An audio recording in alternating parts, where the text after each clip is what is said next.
Ibu pertiwi meneteskan air mata, merah putih merintih tak kuasa. Kini putra putrimu sedang berdoa demi nusa dan bangsa. Hapuslah kesedihan dan derita, hapuslah kesedihan dan derita. Bersatulah untuk Indonesia. Assalamualaikum Bu Ari. Waalaikumsalam Bu Edita. Alhamdulillah bertemu lagi ya Bu Ari ya. Iya. Sudah lama sekali tidak bertemu Ibu. Iya. Bagaimana Bu, sehat? Alhamdulillah sehat. Alhamdulillah. Baik Bu Ari, mohon maaf untuk kali ini saya merepotkan nih, minta waktunya Bu Ari sebentar terkait dalam pengambilan keputusan Ya, Bu boleh. berdasarkan kebijakan universal. Ini saya ada beberapa pertanyaan untuk Bu Ari. Semoga hari ini kita diberikan kemudahan ya Bu ya. Amin. Ya. Ini bab pertama Bu Ari, masalah bagaimana ini kan kita bicara dengan kasus dilema etika dan bujukan moral Bu ya. Kalau untuk kasus dilema etika itu kan artinya di dalam kasus itu benar sama benar gitu ya Bu ya. Terus nanti kalau yang bujukan moral itu tentunya kita sudah pasti bisa untuk bisa memutuskan, dan memang salah satunya adalah salah ya, benar dan salah.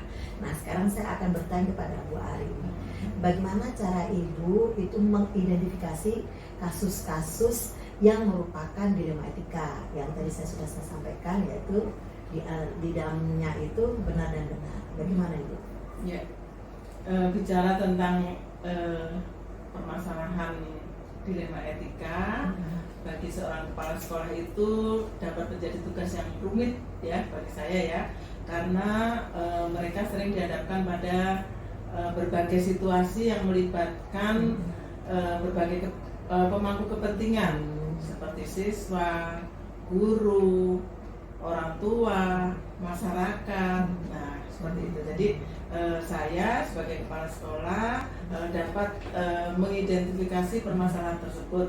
Ya, yang pertama yaitu saya harus mempertimbangkan nilai dan prinsip etika. Nah, gitu ya. Nilai prinsip etika. Kemudian saya juga harus menganalisis kasus dan situasinya, seperti apa.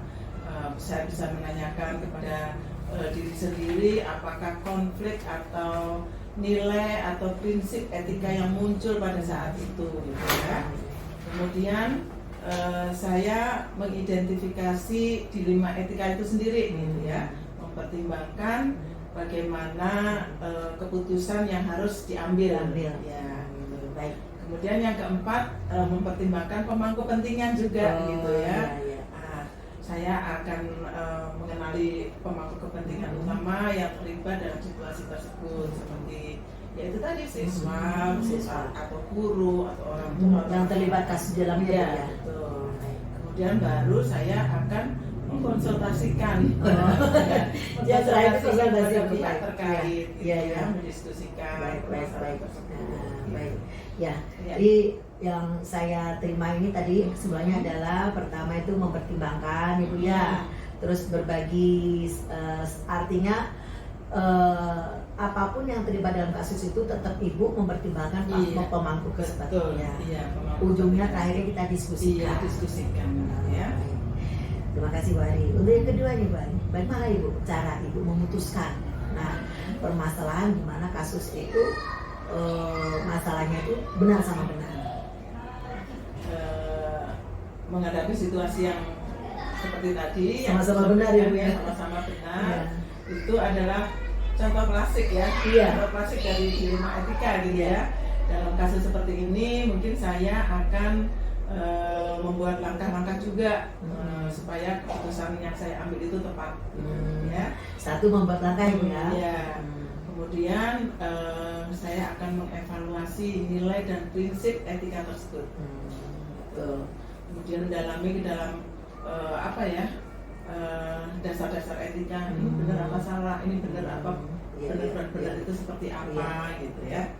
Terus mempertimbangkan konsekuensinya, jangka panjangnya, jangka menengahnya dan jangka pendeknya itu seperti apa. Saya harus memikirkan apa ya, dampak sosialnya seperti apa, dampak emosionalnya seperti apa. Baik. Karena memang keputusan itu tidak untuk sekarang, Bu, ya, untuk jangka panjang. Iya.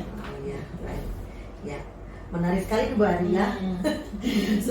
sudah lumayan, alhamdulillah ini menarik sekali saya rasa kasih Bu Ari penanganannya, identifikasinya, ya Bu ya. Nah, untuk langkah-langkah tersebut Bu Ari, itu langkah-langkah yang sudah Ibu ambil dari awal tadi itu, nah tentunya prosedur seperti apa Bu yang biasa Ibu lakukan? Nah, ada beberapa prosedur atau pendekatan yang dapat membantu saya sebagai kepala sekolah untuk menghadapi dilema etika dan rujukan moral itu. Saya akan supaya saya bisa membuat keputusan yang tepat. Salah satu pendekatan mengatasi dilema etika itu adalah pendekatan yang persuasif. Ya, betul. Persuasif. Betul. Jadi pendekatan yang persuasif ya Bu ya. Saya mengutamakan integritas, kemudian refleksi, terus pemikiran jangka panjang itu. Betul. Iya. Memang dalam hal ini kan nilai kebijakan yang harus kita ambil itu. Betul. Timbang sana, timbang sini, bijak sana, bijak sini ya Bu ya. Karena memang tidak hanya putusan untuk sekarang ya, untuk jangka panjang. Baik Bu Ari. Nah, untuk yang selanjutnya Bu Ari, hal-hal apa saja Bu yang dianggap efektif selain yang tadi Ibu mungkin hal yang efektif itu adalah satu, mengutamakan integritas kali ya. Mengutamakan integritas. Kemudian meluangkan untuk merefleksi gitu ya. Jadi refleksi ya Bu ya. Meluangkan integritas, baru refleksi, kemudian konsultasi. Baik. Konsultasi itu penting ya. Ya, jadi kesimpulannya ada 3 yang efektif ya Bu ya. Satu, mengutamakan integritas, refleksi, dan konsultasi. Benar. Konsultasi pada rekan guru yang senior, kemudian pimpinan dan sebagainya. Jadi tetap Ibu Ari memberikan kesempatan kepada pihak yang stakeholder sekolah Ibu ya untuk konsultasi tersebut ya Bu ya. Nah, selanjutnya Bu Ari, ini hal-hal apa saja sih Ibu ya yang merupakan tantangan ini Bu Ari? Pasti kan tidak mulus-mulus saja Ibu. Ya. Ada sebuah tantangan ini. Tantangan yang dalam pengambilan keputusan yang pada kasus dilema etika Bu. Ini yang kita ingin tahu yang kasus dilema etika Bu. Ada tantangannya. Yang pertama itu konflik sendiri ya, konflik nilai itu sendiri ya. Ketika nilai-nilai yang dianggap penting itu bertentangan satu sama lain, misalnya situasi tertentu, keadilan sosial bisa bertentangan dengan hak individu, itu menjadi tantangan yang sangat berat gitu ya, konflik nilai itu sendiri. Jadi tantangannya konflik nilai itu sendiri ya Bu ya. Terus ketidakpastian juga. Ketidakpastian ini Bu. Seringkali pengambilan keputusan etika itu melibatkan situasi yang kompleks ya, tidak menentu ya, tidak jelas gitu ya. Iya. Tidak selalu ada informasi yang cukup atau jelas untuk mendukung keputusan yang tepat. Jadi tadi tantangannya itu ada konflik itu sendiri dan ketidakpastian. Yang ketiga adalah tekanan waktu. Tekanan waktu. Ada situasi di mana keputusan harus diambil dalam waktu yang terbatas. Gitu Bu. Nah, itu kadang-kadang, aduh gimana ya caranya ini, waktunya mendesak, harus diselesaikan gitu. Wah, ini sepertinya tantangannya luar biasa Bu ya. Konflik itu sendiri. Kita kan memang belum tahu seberat apa skalanya bagaimana ya Bu ya.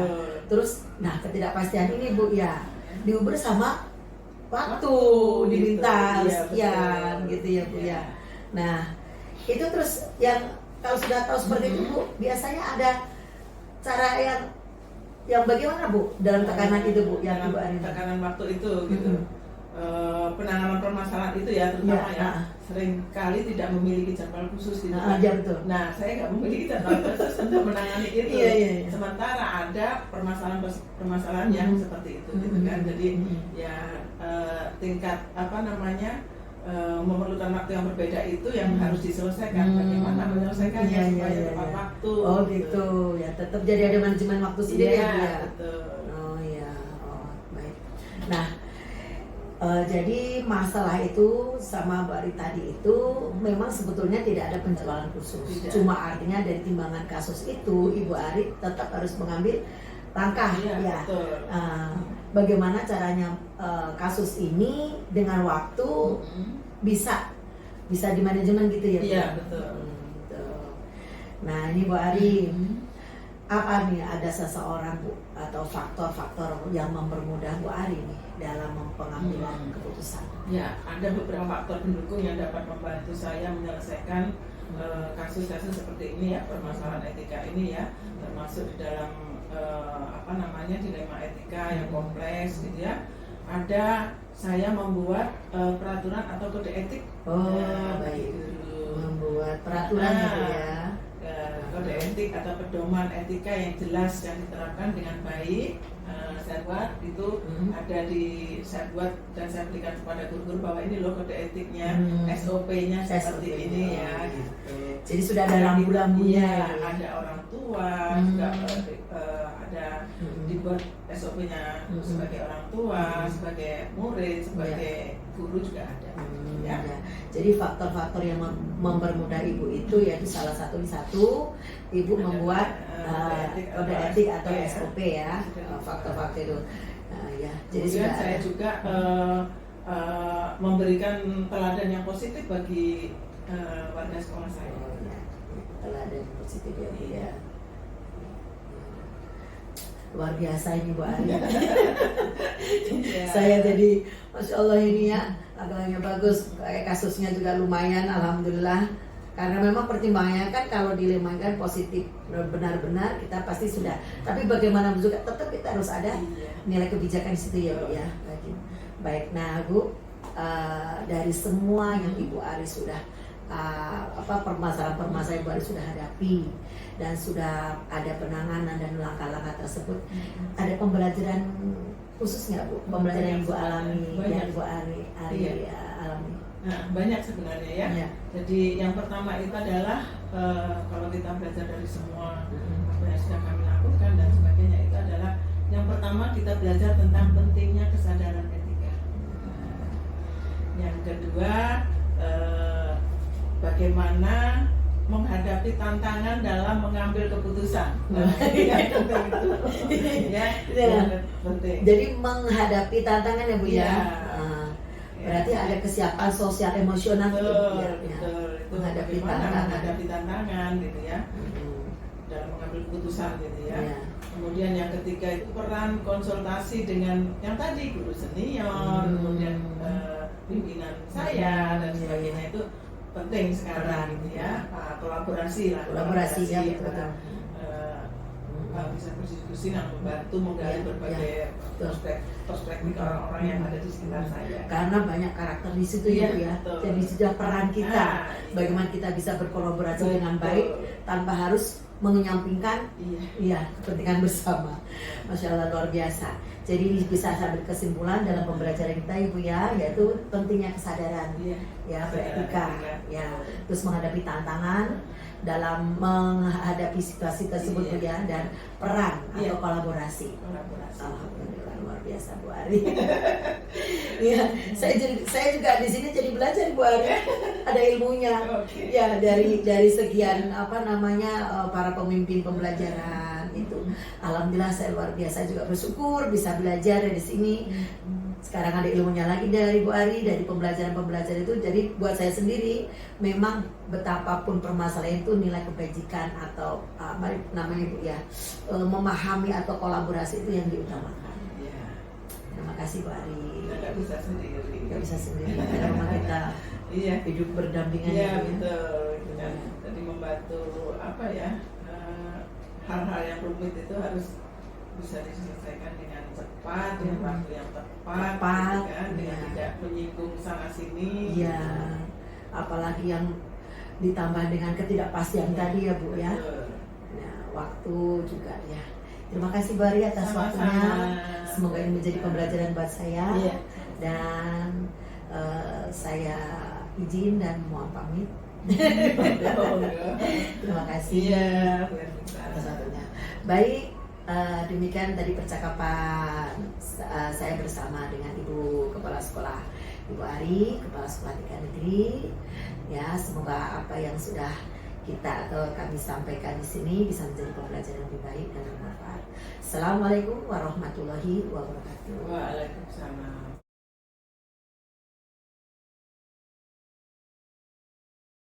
Assalamualaikum warahmatullahi wabarakatuh, Bapak.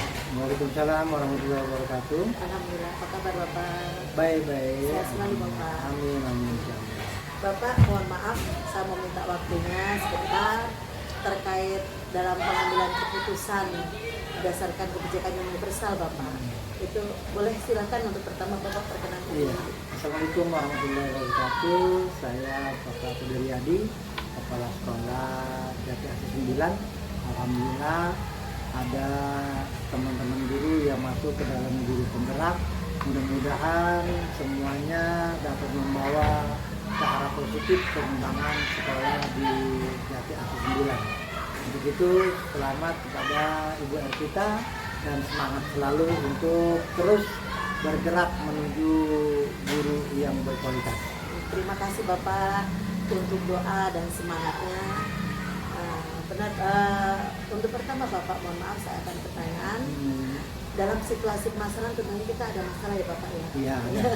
Setiap saat ada aja masalah. Terlebih kita dalam sekolah ya Bapak ya. Iya. Yang ini saya tanyakan Bapak terkait bagaimana cara Bapak dalam mengidentifikasi Bapak kasus-kasus yang merupakan dilema etika atau bujukan moral Bapak. Ya, masalah di sekolah itu pasti ada, walaupun ada yang skala besar, ada yang skala kecil, dan kita bisa melihat skala itu dan kita identifikasi mana yang harus segera diselesaikan ataupun mana yang harus kita tunda penyelesaiannya. Mudah-mudahan itu semua menjadi pengalaman pembelajaran bagi kita untuk menyelesaikan kasus-kasus yang ada di sekolah. Jadi yang pertama yang saya bisa ambil kesimpulan bahwa untuk mengidentifikasi kasus itu artinya Bapak pencermatan Pak ya, Iya. pengamatan dulu ya Pak dalam kasus itu ya Pak. Ya, harus diamati. Diamati dulu kasus tersebut, nanti baru mengambil tindakannya. Nah, Baik Bapak, bagaimana Bapak caranya untuk memutuskan permasalahan di mana kedua permasalahan itu misalnya benar sama benar Bapak? ya kita pertimbangkan mana yang lebih urgent ya masalah itu, maka yang lebih urgent itu yang kita dahulukan, apalagi ini benar dan Sama benar benar. gitu ya. Mudah-mudahan ini keputusan yang terbaik untuk yang paling benar. Baik. Jadi kalau menurut Bapak untuk menyikapi adalah permasalahan itu benar-benar kita mengedepankan dulu kesepakatan ya Bapak ya. Kesepakatan dulu karena memang keduanya benar. Iya. Jadi permasalahan semoga menjadikan keputusan yang baik untuk keduanya ya Bapak. Baik Bapak. Untuk selama ini Bapak, langkah-langkah apa Bapak atau prosedur seperti apa yang biasa Bapak lakukan? Yang kita lakukan adalah pertama kita bermusyawarah dengan guru-guru yang ada di sekolah. Setelah itu kita memberikan motivasi ataupun minta pendapat guru-guru bagaimana pandangannya tentang kasus-kasus yang timbul di sekolah. Jadi pertama adalah meminta pendapat kepada Bapak dan Ibu guru di sekolah, dan selanjutnya mengamati kasusnya itu seperti apa. Terus untuk tindakannya itu nanti berarti dengan diskusi ya Bapak? Dengan diskusi dan kita putuskan bersama-sama. Kasus tersebut. Baik. Nah, menurut Bapak hal-hal apa saja Pak yang dianggap efektif dalam pengambilan keputusan pada kasus dilema etis itu Pak, dilema etika? Ya. Yang efektif Bapak? Secara efektifnya memang harus diputuskan bersama-sama. Karena kasus-kasus itu harus kita identifikasi juga, dan juga semua elemen sekolah yang ada di sekolah kita ini harus tahu masalah-masalah yang ada di sekolah sehingga dapat mengantisipasi masalah tersebut dan memperkecil ya kan masalah yang ada. Baik, jadi sekali lagi jatuhnya kepada kesepakatan dan keputusan bersama, yaitu artinya Pak, diskusi ya Pak ya? Diskusi, proses efektifnya seperti itu. Baik Bapak, hal-hal apa saja lagi Pak yang selama ini merupakan tantangan Bapak? Tantangan dalam Bapak untuk mengambil keputusan. Tantangannya dari dalam ya kan, guru-guru ada yang tidak sepaham, gitu, Pak. ya kan. Ada tantangan dari luar, adanya kritik dari wali murid, ya kan. Nah semua ini harus disikapi dengan bijak oleh pihak sekolah. Baik. Jadi tantangannya itu di pihak dalam oleh guru-guru ya Bapak ya. Yang artinya ada juga guru yang belum menyetujui, mungkin begitu ya Bapak. Iya, ada yang tidak sejalan ya. Tidak sejalan, tidak satu frekuensi ya Bapak ya. Baik. Terus Bapak menyikapi hal tersebut bagaimana Bapak? Nah, karena ini adalah tugas bersama, maka kita memberikan pemahaman kepada teman-teman guru bahwa tugas di sekolah itulah tugas bersama. Kemajuan sekolah, kemajuan bersama, tidak individual, ya kan? Dan semuanya kita diberi beban tanggung jawab oleh wali murid menyerahkan siswanya untuk dididik di SD kita. Baik Bapak, dalam menyelesaikan masalah Bapak, misalnya apa yang Bapak, apa ada jadwal khusus atau misalnya ada masalah itu tuh seketika itu Bapak selesaikan atau memang Bapak kondisikan pada jadwal khusus Bapak? Ya, harus dikondisikan, dicari waktu yang tepat untuk menyelesaikan masalah tersebut. Kita cari sumber masalah itu ada di mana, harus bersama-sama sesuai dengan komitmen kita ya, untuk menyelesaikan masalah bersama-sama. Jadi ada penjadwal khusus ya Bapak ya? Iya harus ada. Iya, dalam menyelesaikan masalah tidak langsung ya Bapak? Tidak langsung, karena harus pelajari dulu masalahnya di mana. Baik, ya Bapak. Pak, maaf, adakah seseorang Bapak ya, seseorang atau faktor-faktor yang selama ini membuat Bapak mudah atau yang mendukung Bapak dalam pengambilan keputusan di Parima Etika ini? Di dalam mengambil keputusan yaitu pertama mitra-mitra kerja kita, ya kan, untuk guru-guru, dewan guru semuanya yang ada di sekolah, itu yang membantu kita untuk menyelesaikan masalah lebih cepat dan lebih mudah. Jadi faktor-faktor dan pendukung adalah mitra ya Bapak? Mitra di sini adalah bisa Dewan dari guru. dewan guru, Wali murid, dari murid, wali murid juga bisa ya Bapak? bisa. Dari semua yang Bapak sampaikan tadi Bapak, itu apakah ada pembelajaran khusus ya Pak ya yang Bapak ambil untuk sebagai pengalaman Bapak dalam pengambilan keputusan Bapak? Pembelajaran yang khusus adalah identifikasi masalah, kedua musyawarah dengan guru-guru yang ada, lalu diambil kesimpulan keputusan tersebut yang harus kita ambil bersama. Baik, Bapak. Jadi pembelajarannya untuk ini adalah pengambilan keputusan bersama ya, karena memang ini untuk masalah ini adalah keputusan untuk bersama juga. Bersama ya, sekolah itu kan institusi yang harus dijaga dan dipelihara. Terima kasih Bapak, alhamdulillah atas waktunya. Demikian diskusi atau pembicaraan kami bersama Bapak Kepala Sekolah, Bapak Kediriadi. Atas waktu dan perhatiannya kami ucapkan terima kasih.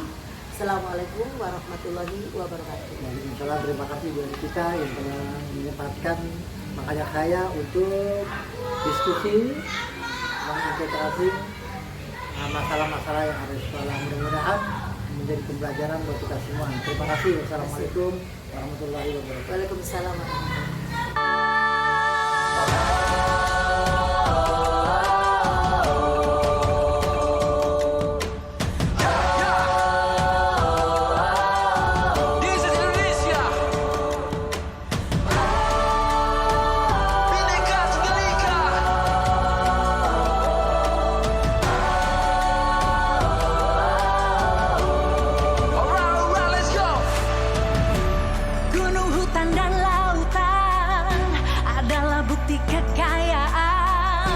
Dan disinilah tempat lahir beta, takkan ada bandingnya di dunia.